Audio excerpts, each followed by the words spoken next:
So in a previous career, I used to work as an investigator, and I like to think in that role I was able to develop rapport and make a connection with individuals when I was interviewing them as a witness or prospective witness.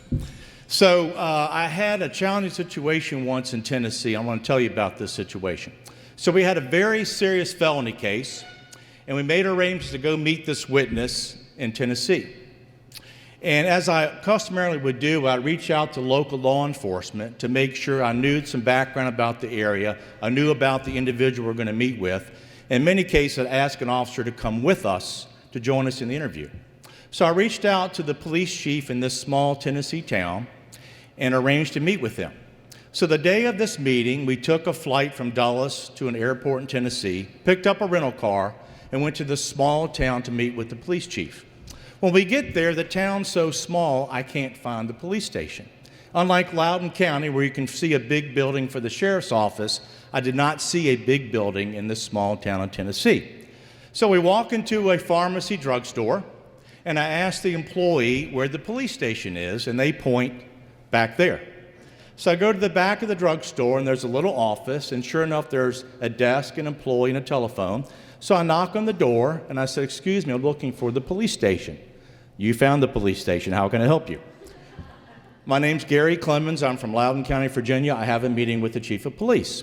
"Well, he's not here. He's out picking corn today." "Oh, okay. Would you mind contacting him because we actually agreed to meet today at this very time and place?" So he gets on his radio. "Chief, there's a guy here from Virginia." "What's your name again?" "Gary Clemens."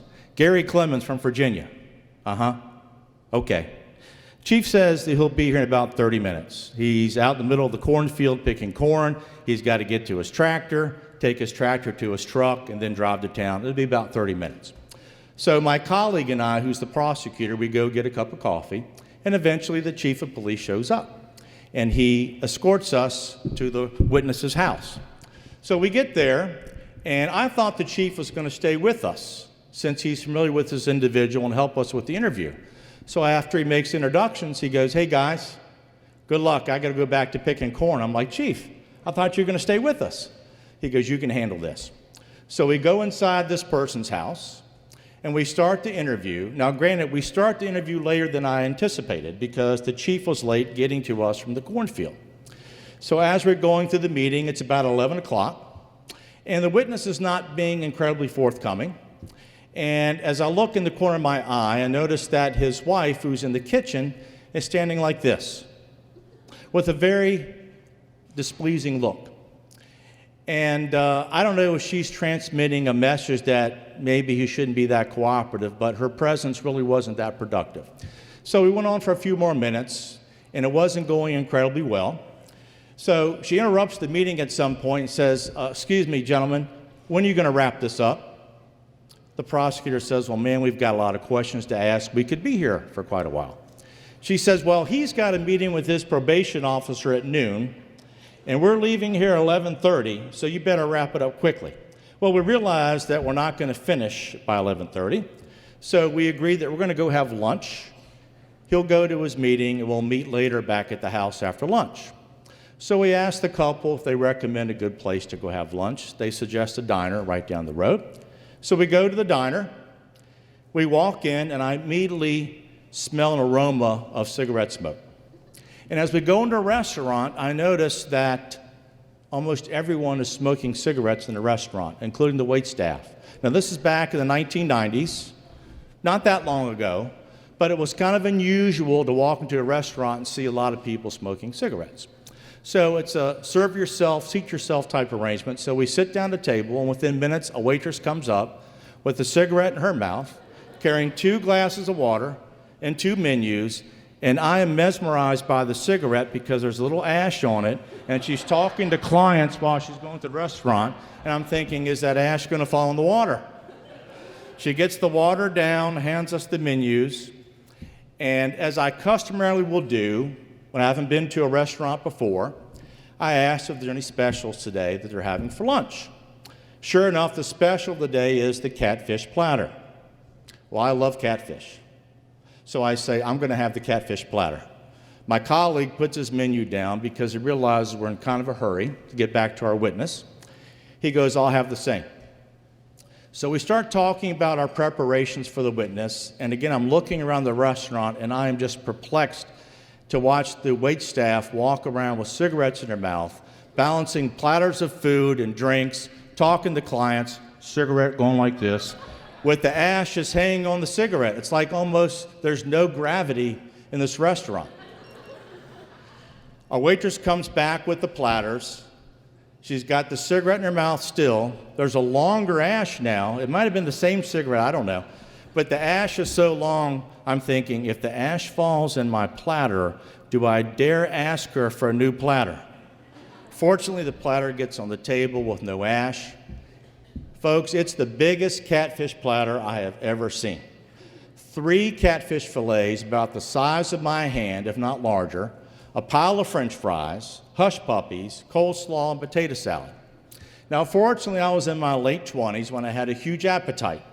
So eventually, I polished off the catfish platter. My colleague, on the other hand, could eat barely half of his. So the waitress comes back, again with the cigarette, with the ash on the end, talking to clients. She looks at my plate and she goes, "You finished your platter?" I said, "Yes, ma'am. It was absolutely delicious." She turns to my colleague. "Are you going to finish your platter?" "No, ma'am. It's too much for me. I'm full." And by the way, is there anybody that can eat the whole catfish platter besides my friend here? With a nod to the right, the waitress says, "The chief of police can eat his catfish platter." We look over, and there's the chief, fresh out of the cornfield, eating his catfish platter. We go up to pay our bill at the cashier. The cashier by now has heard the story about my exploits, and he goes, "Where are you from?" "Virginia." "I don't know many folks from Virginia can eat our catfish platter." At that same moment, I look over and make eye contact with the chief of police, and he gives me a nod as if he's saying, "Respect, catfish platter." We go back to our witness's house. We start to resume the interview, and he asks, "Where'd you go to lunch?" "Well, we went to the diner you recommended." "Oh, it's catfish platter day." I said, "Yes, it is." And I had the catfish platter. And then my colleague says, "Yeah, and he ate the whole thing." Well, at that moment, the witness's eyebrows went up. He leans in, intrigued, and he goes, "You ate the whole catfish platter?" I said, "Yes, sir. It was absolutely delicious." He yells at his wife, who's in the kitchen, still standing like this with a look of displeasure, and says, "Betty, this guy here ate his whole catfish platter." Well, her hands come off her hips. She leans in, eyebrows up. "You ate the whole catfish platter too?" "Yes." "Well, only the chief of police can do that." From that moment on, the interview went very well. I had made my connection. I developed rapport with the witness. Although we did not need him for our case, he corroborated the information from other key witnesses, gave us a lot of valuable information, and folks, it was a very, very important visit and very productive. While I'd used many techniques and tools and other ways to encourage people to communicate with me, I can safely say that that was the only time in my career as an investigator that my ability to consume large quantities of catfish helped save the day. Hey, thank you all very much. Have a good evening.